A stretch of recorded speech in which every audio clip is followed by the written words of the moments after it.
everybody, and welcome to Fire Your MD Now, yet another edition of the radio show where we roll back the curtain on modern American medicine and show you what's what so that you can become informed about your health and know the best decision, the best choice to make when you are up against a health condition. And one of the reasons that the modern American medical machine grinds away, even though it produces less than optimal results, even though it is the leading cause of bankruptcy, even though it is the leading cause of death in the United States, even though under the MD's watchful guise, autism has risen, Alzheimer's has risen, the war on cancer has been lost, obesity is rising, our life expectancies are getting worse and worse. In face of all of these egregious failures, the medical system in the United States continues to turn a profit, continues to thrive, continues to be a very good investment for those involved in it. This happens because when you are sick, you are scared. You have been played is not the correct word, but the whole system is set up to use your fear against you. You know, so you're sick. You've come down with something. Your blood pressure's spiked. You're lightheaded. Your heart's beating outside of your chest. You know, you can't breathe. You're having an asthma attack. You can't walk. Your joints are problematic. Something's a problem, and you're scared. Something needs to be fixed. You need to do something about it. So what are you going to do? Well, you go to the only type of medicine that you have access to. You go to the MD.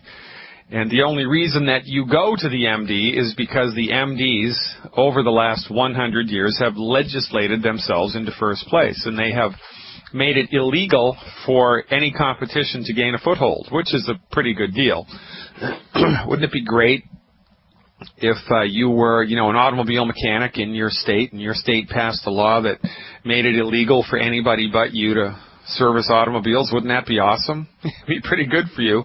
Wouldn't it be great if you were, the owner of a Mexican restaurant and the state passed a law that said no other Mexican restaurants were allowed in your state, that you were the only one that could serve Mexican food? Wouldn't that be great? Wouldn't it be great if, you were the owner of a convenience store or a place that sold gasoline? Let's say you had a gasoline station and the state passed a law that said you and your family were the only people that could sell gasoline in the great state of Texas. Wouldn't that be pretty good for you? Well, that's exactly what the MDs have done for themselves and their colleagues. They have legislated themselves into first position. So you're sick and you're scared and you go to the only show in town because you're sick and scared. And because you're scared, you are taken advantage of, and the MDs, talk to you as if they know what they're doing and tell you what to do. They don't really have a conversation with you about it. Sometimes they do.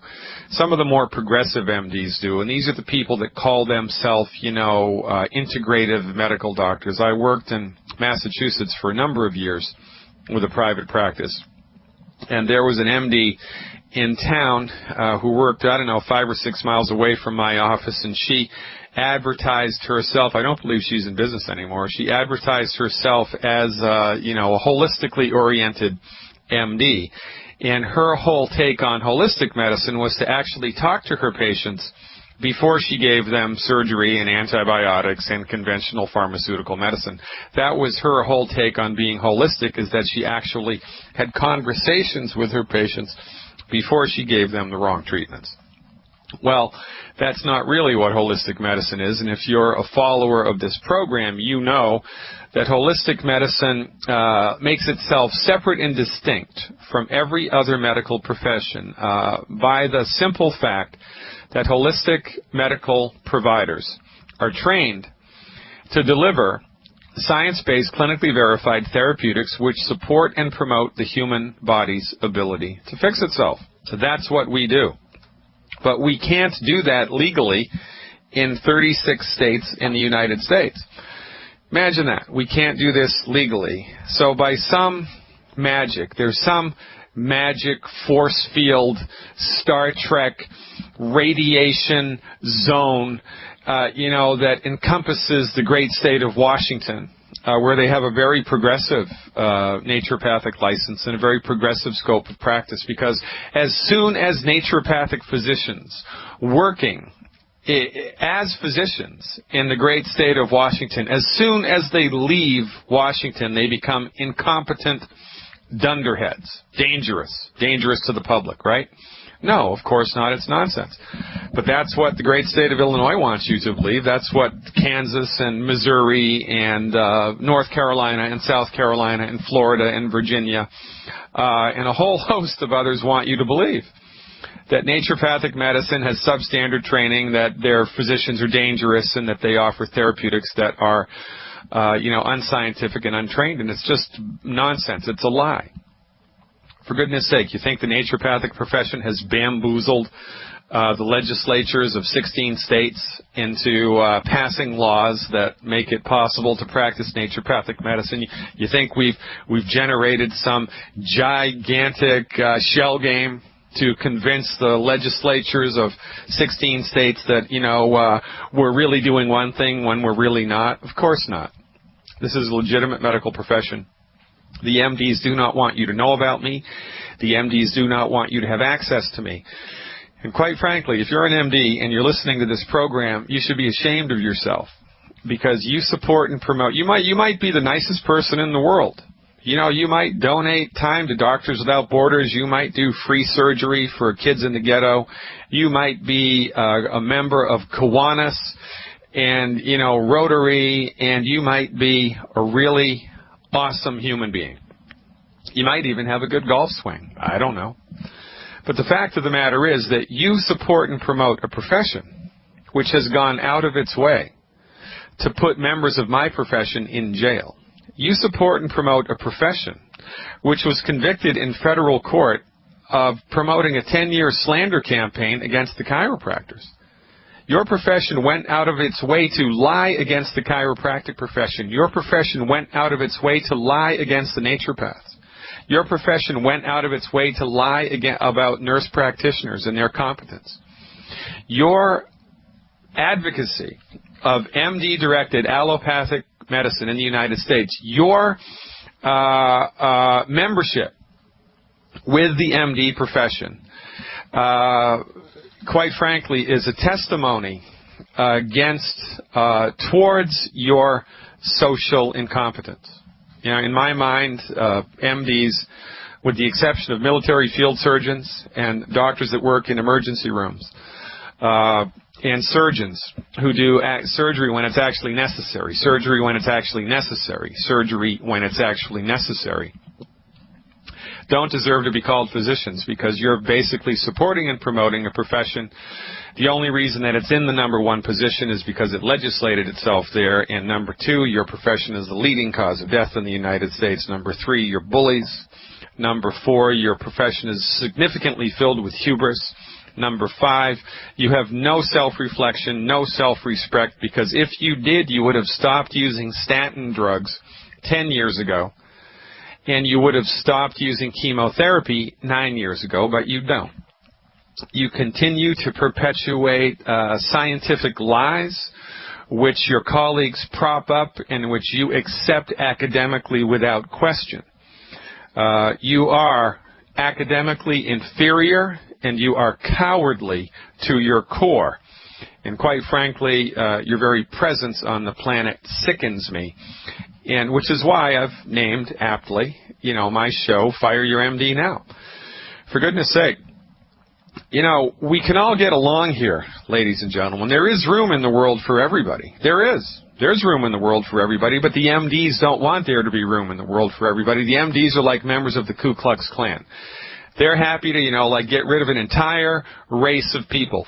Your MD is completely happy to get rid of all of the competition that exists to the type of medicine that they do by telling lies to state legislators and lies to the general public about what their competition does. And they get away with it because the MD has lots of political and legal power here in this country. Why? Because they bought it and they were given it because of financial and political coalitions which were built here at the turn of the century that everybody has forgotten about. I cannot tell you how many times I have helped patients recover from illnesses which their MDs could not fix. And then the patient went back to the MD with the new blood work. Blood pressure is normal. Blood work is normal. Blood sugars are normal. No more arthritic knees. No more lump in the breast. No more fibrocystic breasts. And did the MDs call me to ask, Dr. Glidden, what did you do? I know that I'm not trained in medical nutrition. I know that your stuff is cutting edge. I know that your profession leads the world in the science-based clinical application of therapeutics I have no idea about. This was a remarkable turn of events that you created in my patient. I would love to know how you did that. Let's have lunch. Does that ever happen? It's never happened. Because remember, the MDs, generally speaking, are not interested in having open minds. They're not interested in helping to eliminate human suffering. They're interested in making $1, and they are interested in maintaining the status quo of their scope of practice. They will not branch outside of their scope of practice because they don't want to lose their license. They don't want to lose their livelihood. Even though their livelihood is killing people, they hold on to it tooth and nail. You know, I guess that's human nature. I guess really it's human nature. And, you know, if you want to have one particular political point of view, fine. You want to have one particular religious point of view, fine. You want to argue that, you know, your sports team is the best in the world, fine. You know, it's a free country. We're all entitled to our own opinion, just not our own set of facts. And the fact of the matter is that your MD is the leading cause of death in the United States, offers piss-poor therapeutics which rarely fix anything and instead manage disease. And the best thing that you can possibly do for your health is to fire your MD now. We're going to get to a caller here in just a second. He's calling in about sickle cell anemia. And I'm going to riff on this for a minute, sickle cell anemia, because it outlines a really important concept to understand here. Now, you know, my friend Alex Jones, who has the InfoWars Prison Planet website and, you know, the Alex Jones radio show, talks a lot about conspiracy theories, and rightly so. You know, the thing about conspiracy theories is, though, they're theories. Now, they're probably correct, but nonetheless, they're called conspiracy theories, not conspiracy facts. Well, with medicine, it's not theoretical. Everything that I talk about is factual, but it's hard to believe, nonetheless, but it's not in the conspiracy theory zone. The fact of the matter is that MD-directed treatments are the leading cause of death in the United States. The fact of the matter is that Alzheimer's has risen from obscurity to the 6th leading cause of death while MDs have been driving the bus. The fact of the matter is that obesity has risen to biblical proportions while the MDs have been driving the bus. The fact of the matter is that 1 out of 88 kids now are born autistic. It used to be 1 out of 10,000. Now it's 1 out of 88. The fact of the matter is the leading cause of bankruptcy in the United States is MD-directed treatments. These are facts, indisputable facts. You're welcome to your own opinion, but not your own facts. Now, why does all of this happen? Because of a monopoly. When you monopolize an industry, you can do whatever the heck you want and get away with it. And nobody bats an eyelash, nobody questions it, because, you know, quite frankly, nobody knows that there's an alternative. Nobody knows that there is an alternative. By the way, my colleagues and I don't practice alternative medicine. The only people that call what I do alternative is the MDs. It's not alternative. It's naturopathic medicine. Alternative to what?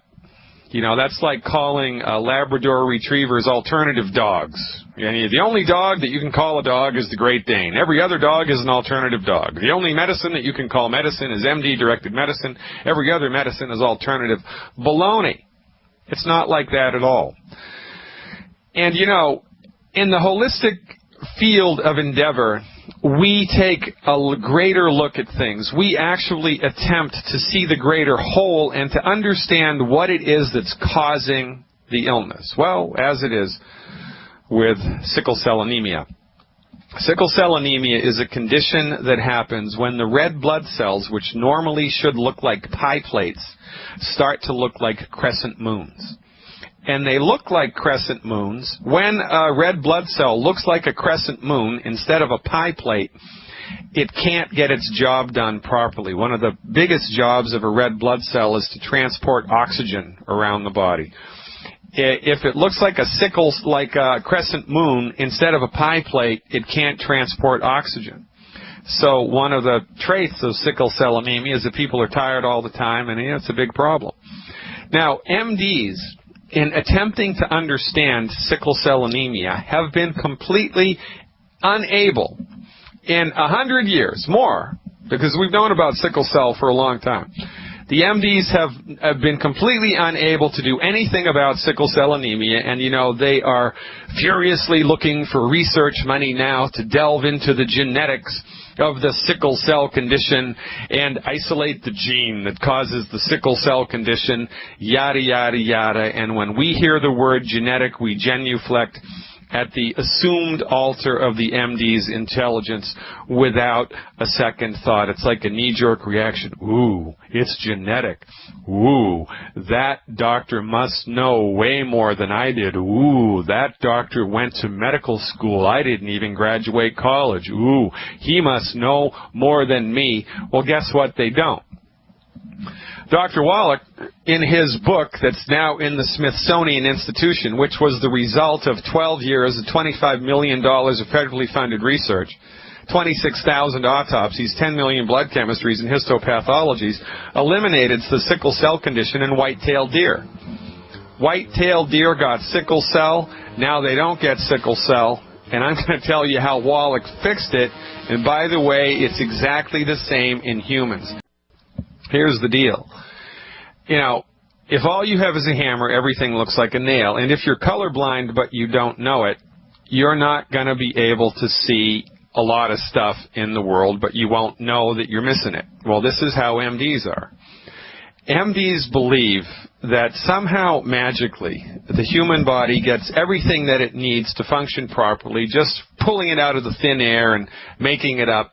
The MD, I guess, believes that there's an invisible genie in the bottle somewhere inside the body that's making all of the calcium and all of the magnesium and all of the selenium and all of the vitamin B1 and all of the vitamin C and all of the taurine and all of the arachidonic acid that the human body needs. Just makes it up. Just can make stuff out of nowhere. Just formula, poof, there it is. Alakazam, there it is. That's what they must believe. Because their therapeutics, their research has zero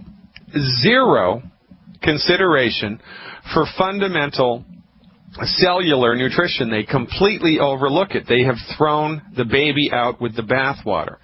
So rather than understand that the fundamental problem with sickle cell anemia in this case, from our point of view, is a simple nutrient deficiency, and that the only reason that the red blood cell turns into a crescent moon instead of a pie plate is because the membrane, the outer membrane of the red blood cell has lost its structural integrity.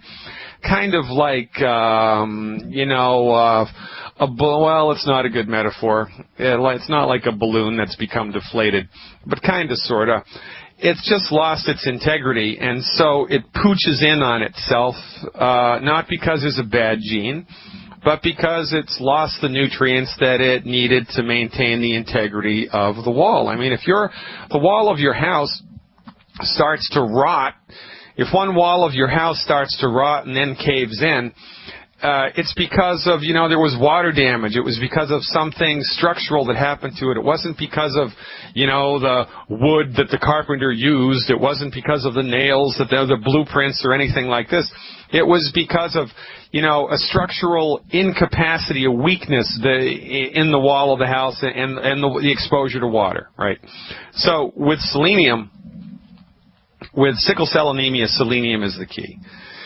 The body needs 90 essential nutrients in order to maintain its structural health. Its health. The body needs 90 essential nutrients, and you cannot get these nutrients from food. You must supplement with them. If you do not supplement with them, it is only a matter of time until your body runs out of something and then something breaks. Now, in the case of sickle cell anemia, from our point of view, The major player here is the mineral selenium. So in order to support and promote the health of somebody's blood who has been given an MD diagnosis of sickle cell anemia, we recommend one healthy start pack per 100 pounds of body weight per month, plus one bottle of ultimate selenium per 50 pounds of body weight per month, plus 100% abstinence from the 10 bad foods that leach nutrients from the body. It's that simple. So we're going to go right to the phones now and see if I've answered Derek's question. Derek, welcome aboard. You are live with Dr. Glidden. All right, thank you. My question is, though, I've seen the scenarios, and pretty much those that have the sickle cell that have children pass it on.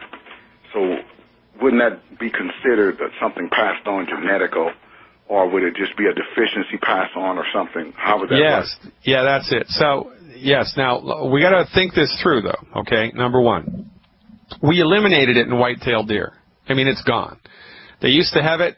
We gave them injections of selenium and little alfalfa pellets that have all the nutrients they needed, and it went away. It's a nutrient deficiency disease.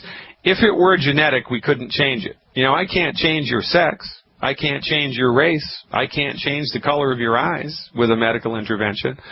I might be able to make a man look like a woman, but I can't really turn a man into a woman, right? Those things really are genetic, and those things are built in. Now, the MD profession is leaning towards, so my point here is, if it was genetic, we couldn't have eliminated it in white-tailed deer, and we did. And we're helping thousands of people around the world who have sickle cell anemia have healthy blood. And if we can turn it around, then it's not genetic. But the MDs then move the goalposts. So what the MDs are talking about now is this entire concept of epigenetics, right?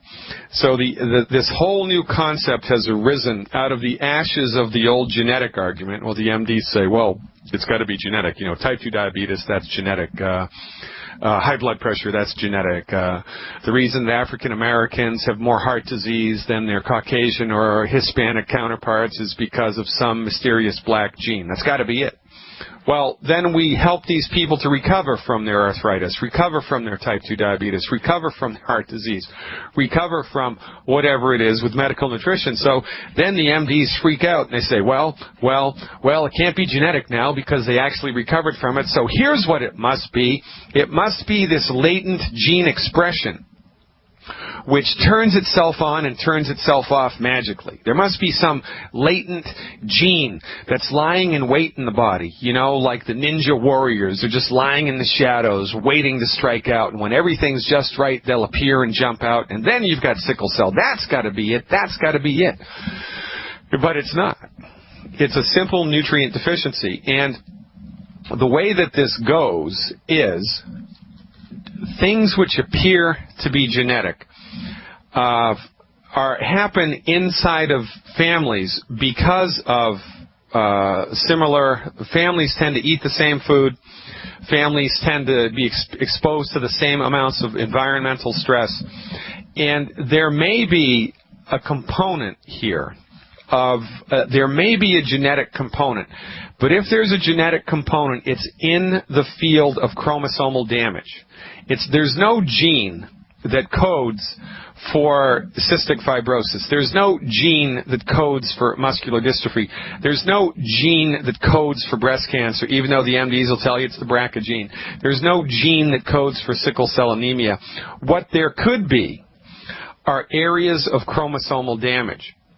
Areas of chromosomal damage which appear to be genes to the uninitiated. And by the way, the leading researchers in genetics are getting less and less comfortable with using the term gene and more comfortable with using the expression gene region. The entire science of genomics is changing every week. I mean, they make so many advances in it, it's changing. And so really the people that are involved in the cutting edge research are even getting away from using the term gene anymore because we're not really sure there is such a thing because it's a very sophisticated, complicated process, right? So, but my point here is, if we're correct, which we were with white-tailed deer, when you apply the proper nutrition, it goes away. So if you know somebody or if you yourself have sickle cell anemia, then the recommendation is give the medical nutrition program a try for 90 days. Because you got nothing to lose, brother. You got nothing to lose. Worst case scenario, your energy gets better, your mood gets better, your sex drive gets better, your sleep gets better, your heart gets better, your joints get better, everything gets better, but the sickle cells remain unchanged. And if that happens, I'll eat my hat. And this is what we do here, man.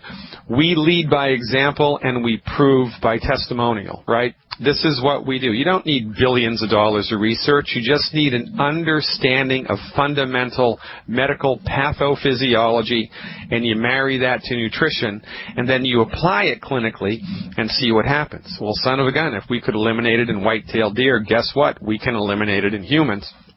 And Andy Young from Atlanta was forwarding this movement. We have a lot of people in Georgia who were diagnosed with sickle cell anemia who have really come a long way in their relationship with that disease with medical nutrition. And if any of you who have had a positive outcome with sickle cell anemia with medical nutrition, I'd like you to call the show and give us a testimonial. And another thing that you can do, Derek, is call up Dr. Wallach's show and get it straight from the horse's mouth, because he's the guy that did the research, both with animals and with humans, and he's the guy that has the actual boots-on-the-ground clinical experience with it. But I'm telling you, it's a selenium deficiency from our point of view, and when you give your body the proper nutrition and stop eating food that's punching holes in your nutritional tank, it goes away, man. It just goes away. Does that make sense? Well, it makes a whole lot of sense. One thing, though, my father died at 28, and my mother and him had separated. And so I never really was around him to, so, and my mother had beta thalassemia, sickle cell. Yeah. One thing I noticed is that when I went to ER, the doctors were good at stabilizing me, but for me to recover, I had to tell my wife, bring me some celery, bring me some prune juice, bring me some things that I know I need, and I had to hurry up and get out of there after I got stabilized, because if I learned my peers died, and most of them died before me. Yeah. And I was projected to live to be 32. Well, I'm 46 now, but I do a little different things. I mix a little exercise. I learned to not take the penicillin. I don't get any blood transfusions, because I just think that those things are crazy. And it's actually worked for me. Yeah. Well, you got to take it to the next level now. So you have direct personal experience that there's stuff that you can do with diet, right, celery and prunes, that improve the condition. Well, guess what? When you really optimize the nutritional status of your body, even more amazing things can happen. And I'm telling you, man, you don't know what you're missing. So, and the proof of the pudding is in the eating, really. So, give this approach a try. The recommendation here is 1 healthy start pack per 100 pounds of body weight per month, 1 bottle of something called Ultimate Selenium per 100 pounds of body weight per month, plus complete abstinence from the 10 bad foods. And you can get that list for free, the 10 bad foods, by going to my website, fireyourmdnow.com, and opting in for my free monthly newsletter. It's right there on the front page. You opt in for that newsletter, we'll send you an email with a list of the 10 bad foods and a little video that I put together that describes why they're bad. So eliminate those foods from your diet, man. Check those supplements out, and then measure your blood. See what happens to your blood work, and then call me back in 90 days, and let's have a conversation, and we'll see what happens. Does that sound like a plan? All right. Thank you. All right, Derek, thanks for the call. I appreciate your time. I appreciate your open-mindedness. And, good for you for historically listening to your body, because our bodies will tell us, man. His body was telling him, look, I need celery. Oh, I need prunes. Come on. And now are they going to give him that in the hospital? No. They're going to give him pudding and crap. I mean, the stuff that passes for food in hospitals now, it's unbelievable. Quite frankly, the stuff that passes for food in most fast food restaurants in the United States is laughable, and the crap that passes for food in most grocery stores is laughable. This is a perfect storm, folks. You have let the people who make food tell you what food is healthy for you. And you have let the physicians who have no training in medical nutrition tell you what nutrients you don't need. It's nonsense. I mean, you wouldn't let a communist tell you about how to vote, right? Well, stop listening to your MD. As a matter of fact, go one step further. Fire your MD now. Welcome back, everybody. Dr. Peter Glidden. This is Fire Your MD Now, and you can check out the website 24/7, fireyourmdnow.com, where for a small monthly fee of $17, you can have access to my online health recovery program, which is awesome, by the way. The last time we had a health webinar, we had 99 people in the room, people from all over the world, people from South Korea, people from Hawaii, people from Australia, all around the United States, Canada. It was really, really great, and lots of information that I have available to you at a very nominal fee, because we're suffering needlessly here in this country, and there's only a handful of naturopathic physicians who even have a clue about what to do. And, we're basically giving this information away because it can literally save lives. So check it out. Or better yet, join us. Click on the Longevity tab and join our team of merry men and women who are spreading our word of health recovery through medical nutrition to all corners of the world. We have time for one more phone call. It looks like Gerald is calling with a question about his joints. Gerald, welcome aboard. You are live with Dr. Glidden. Yes, doctor. Glad you took my call. I have a friend who's probably in his 40s, and as a young guy, he was in a car accident that crushed his foot and ankle. It healed, but he's always had to favor it, and as a result, the other leg, his knee, has finally failed. But he was in such pain all the time that I talked him into getting the 2 Healthy Start packs a month plus the glucosamine. Yeah. 15 a day or something like that, in the hopes that maybe that he could get some relief. But this is an unscientific diagnosis for him. But now he's to the point where he's bone on bone. He said, I have to do something. I can't wait for the possibility of nutrition helping me. He's got a surgery scheduled for Thanksgiving. And my question to you is, do you think it's realistic that we can really help him in that time frame? Well, I'll tell you what I've seen. I mean, and you show that I think in the very first week of this radio program, we had a whole bunch of testimonials come in. I think we had a testimonial Tuesday for about a month. And one of the testimonials was from a man whose daughter was in a very nasty car crash, and she had, I think, 25 different surgeries. And on the last surgery, the MDs put screws into her spinal cord, incorrectly, and paralyzed her from the waist down and told her she'd never walk. Well, she's walking, and all the pain is gone. I was giving a lecture in someplace in Utah about a year ago. There was a 25-year-old kid, it might have been North Carolina. I can't remember. I'm everywhere all the time, and it's confusing to me in retrospect. But I remember a young man in his 20s who had been in an automobile accident and who was in massive amounts of pain, and they just wanted to keep doing surgeries. And I told him what to do as far as medical nutrition is concerned, and I went back 4 months later, and he was completely better. So I've seen it. I've seen this work. I have seen this with my own 2 eyes work a number of times with people, and of course our most famous example of this is Theo Ratliff, right, the famous NBA player. The doctors told him he wouldn't make it and that he had bone-on-bone arthritis and bone spurs and he couldn't recover and he needed surgery and he needed to quit, and he followed our advice and added $38 million to his bank account, and I think 8 or 9 more years in the NBA. So the only time that medical nutrition does not work is if the person is not taking the appropriate amounts or they're not absorbing what they're taking. So the surgery is not going to fix the root cause of this problem for this young man.